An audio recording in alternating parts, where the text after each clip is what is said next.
Okay, so what Carole King is saying here, interestingly enough, is that, so we look at the word beautiful, or we look at the word beauty.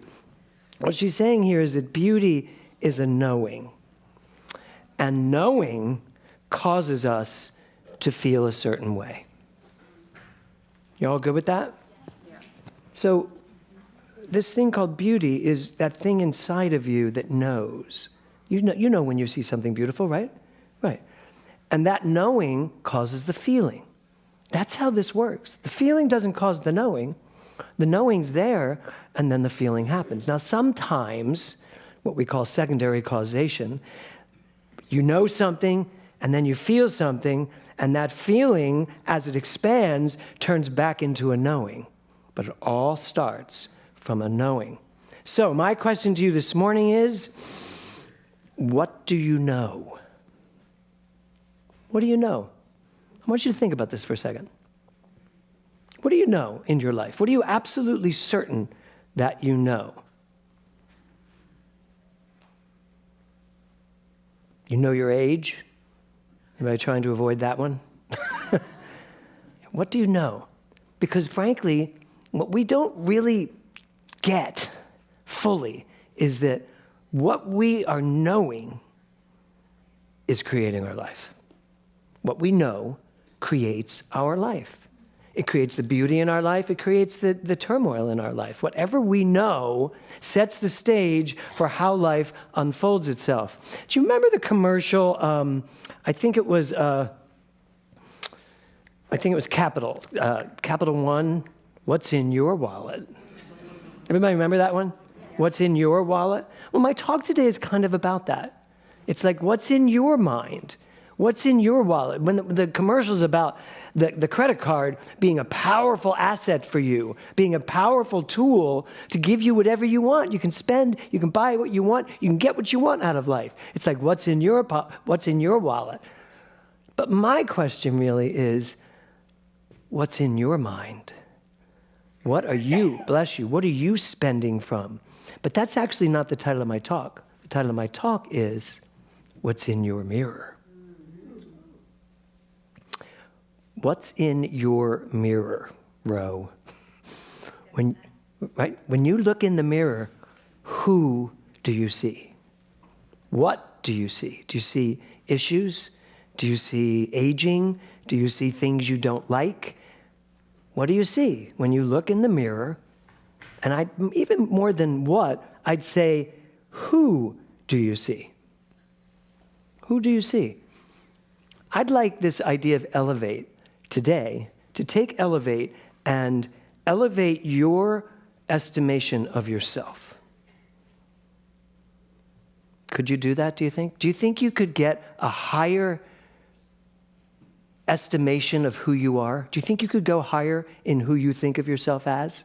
Yeah. How many people think they've gone the highest they can possibly go to who they truly are? Good, we're all in the right place.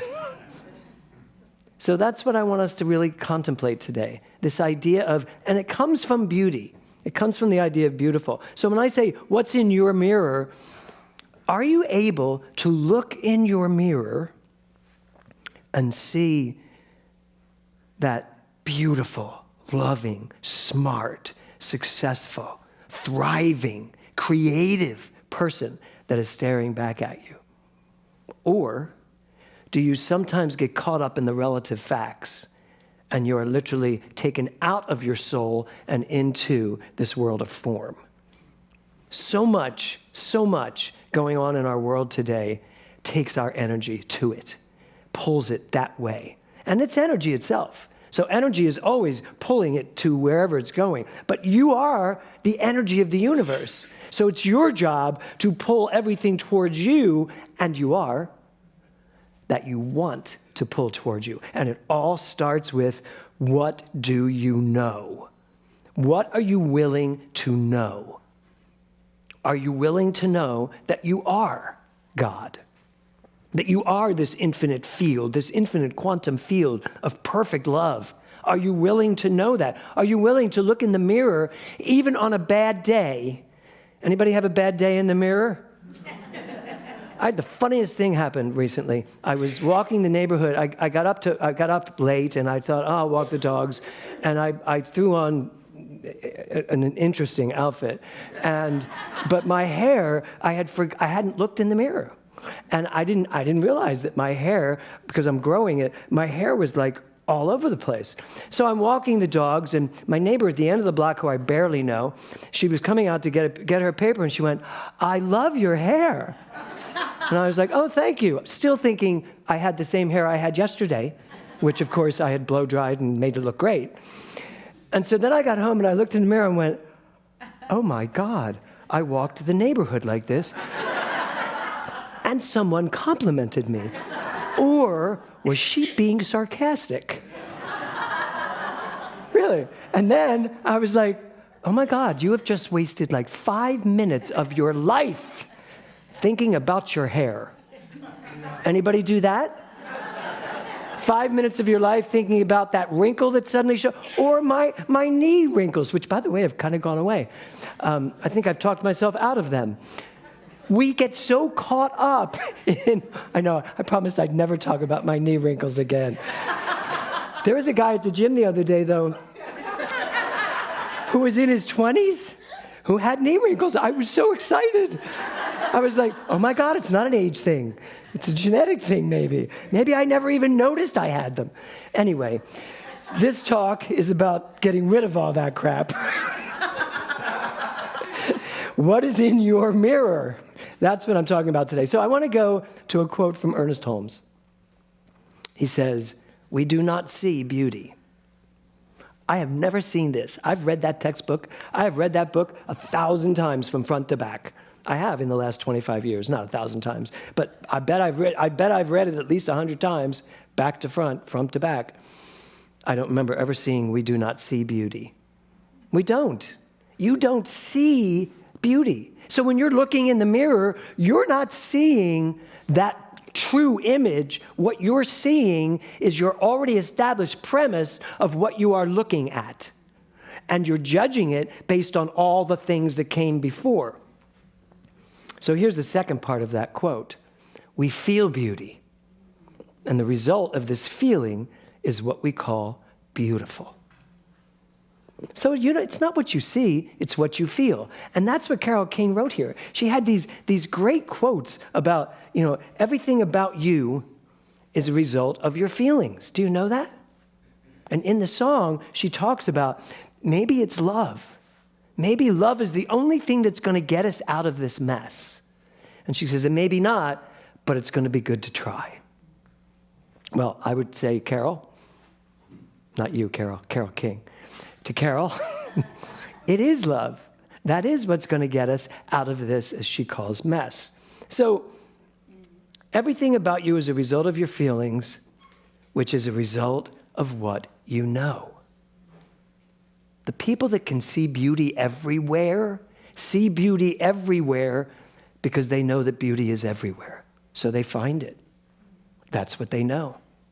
People that spend their lives focusing on all the things, all the stuff that doesn't work, all the stuff out there. Anybody having any reaction to what's going on in the world today?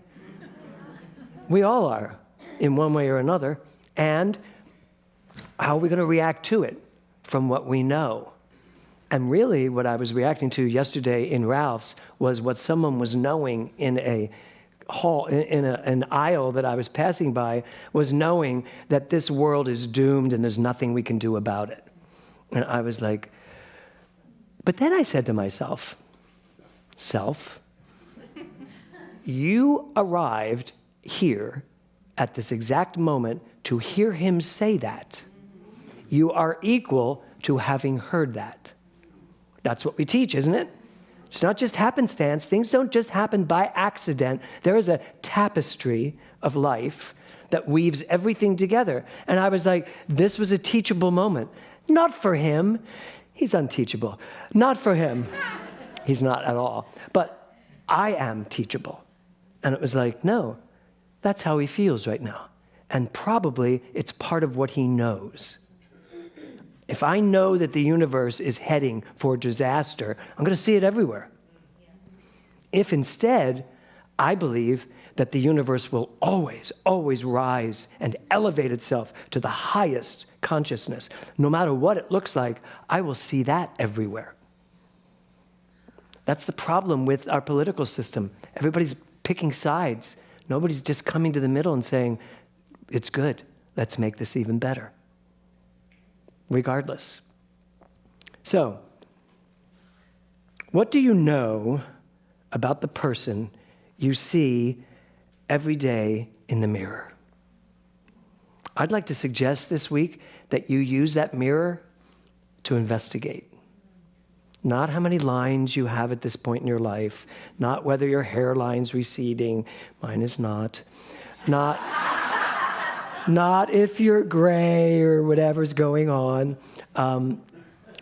but you take some time to figure out what you know. What's showing up? What's your reaction to this world around you?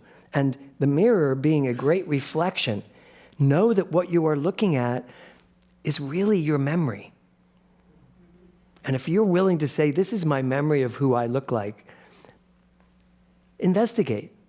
Look deeper into your eyes, Angie. They're beautiful. But you need to look into your eyes. I put the mirror here, apparently.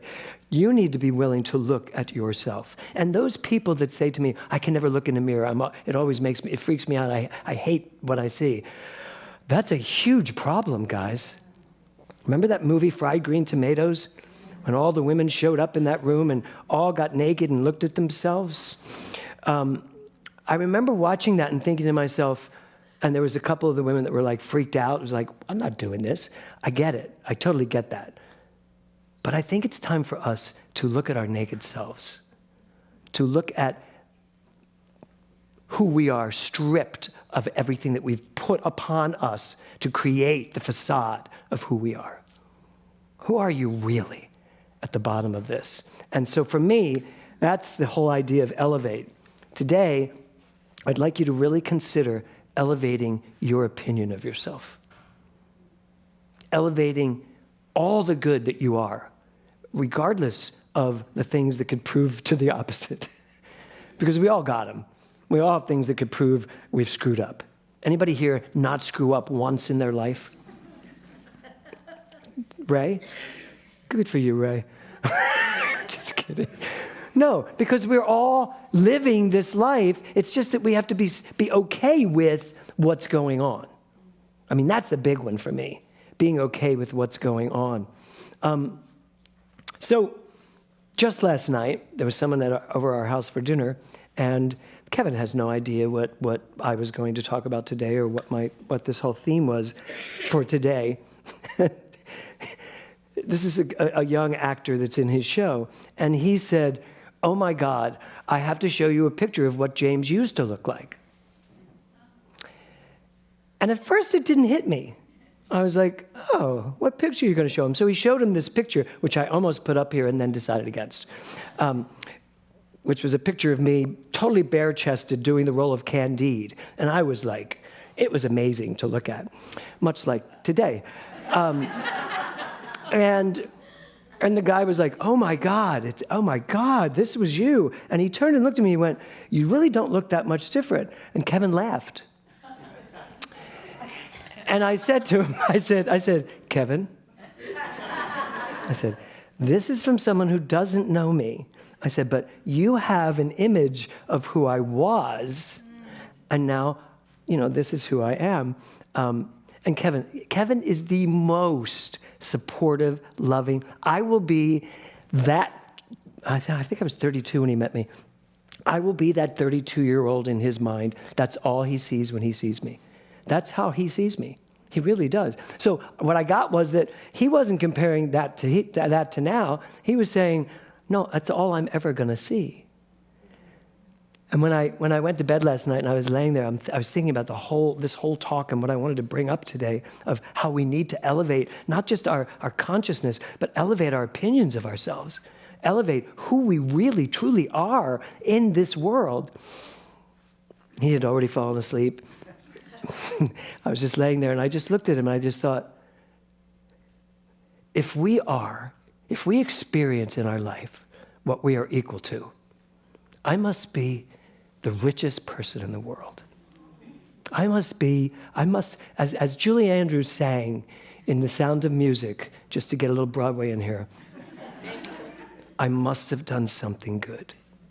Remember that song? I might have had a wicked childhood. That was all because she's looking at Christopher Plummer saying, wow, I must have done something good to have this in my life. I'd like you to be able to look in the mirror and say, I must have done something good to have brought this into my life. There's a lyric in the song, I have often asked myself the reason for the sadness in a world where tears are just a lullaby. If there's an answer, maybe love can end the madness. Maybe not, but we can only try. So I have a question for you. What could you do this week to love yourself more? What could you do, and I really want you to think about this.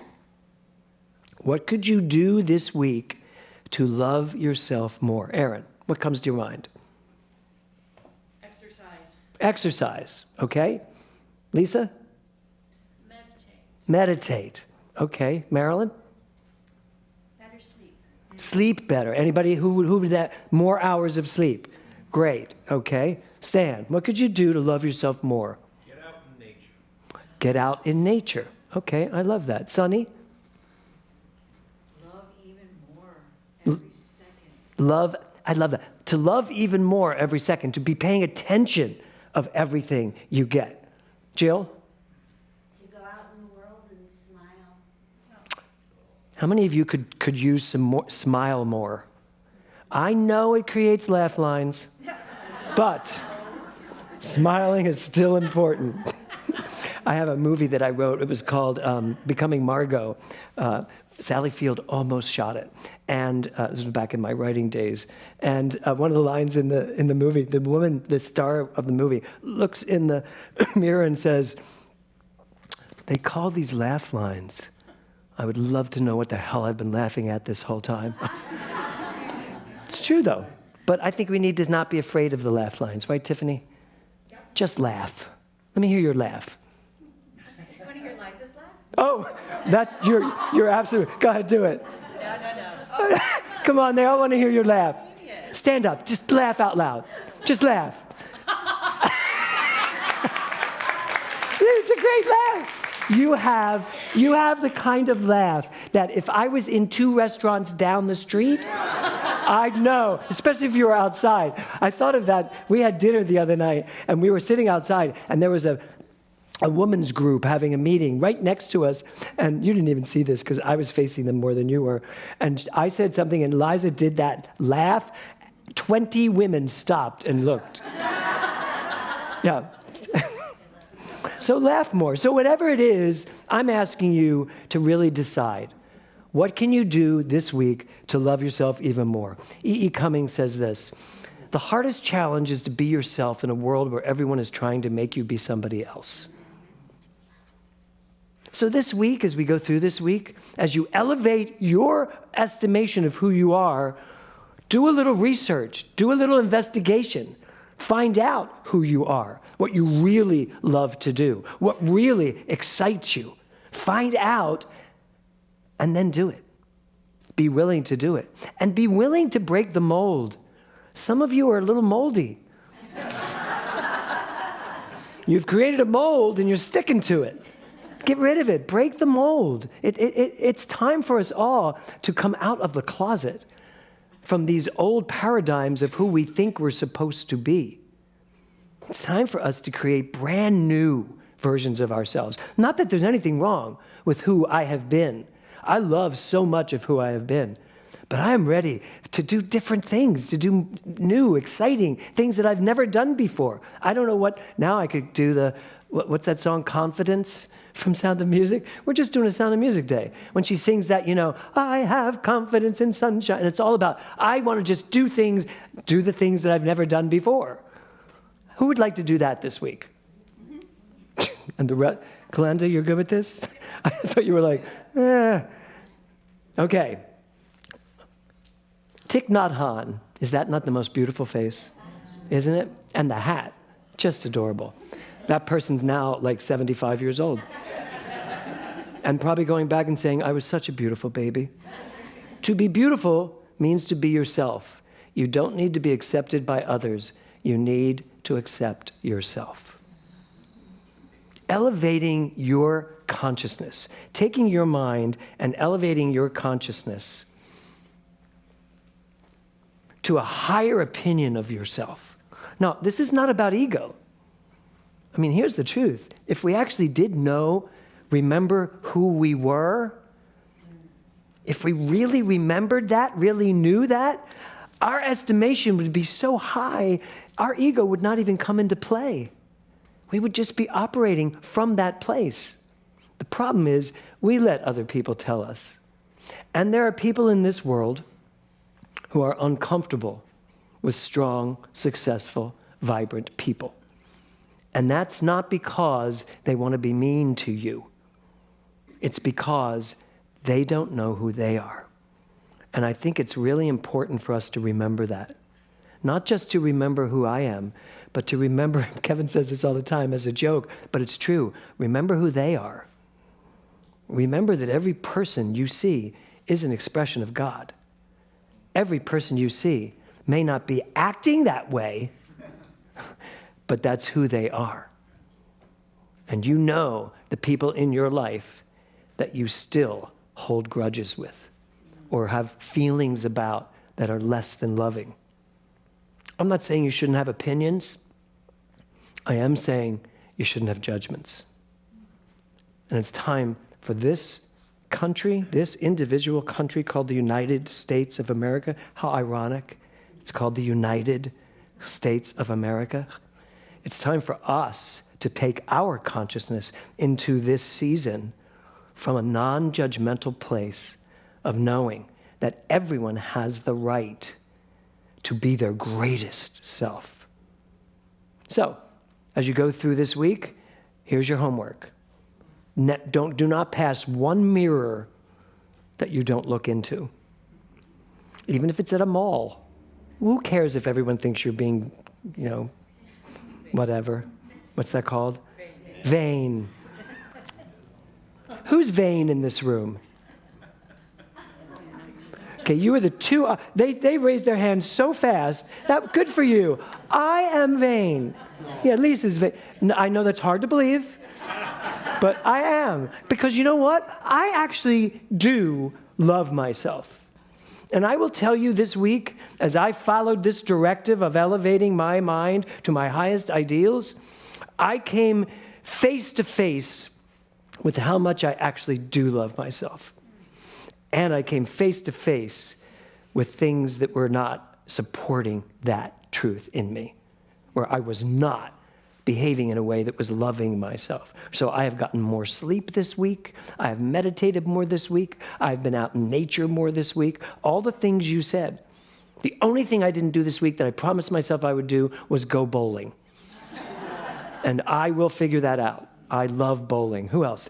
Shouldn't we have a bowling league here? Right? A bowl. I said a bowling league, and Lisa said a bowling night.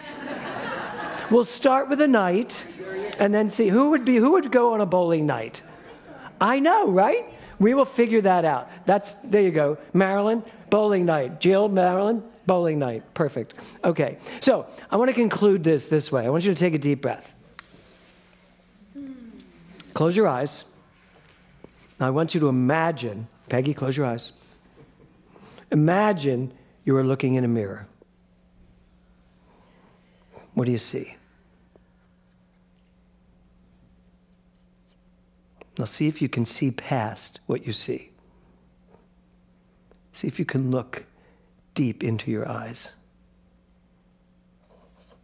See if you can move the physical out of the way. But what you are seeing comes from what you are knowing. And what you know, you feel. Give your heart permission to expand even further. To love what is right there, because it is love itself. Take a deep breath. Let it out. You can can open your eyes. I will leave you with one sentence. What's in your mirror? Namaste.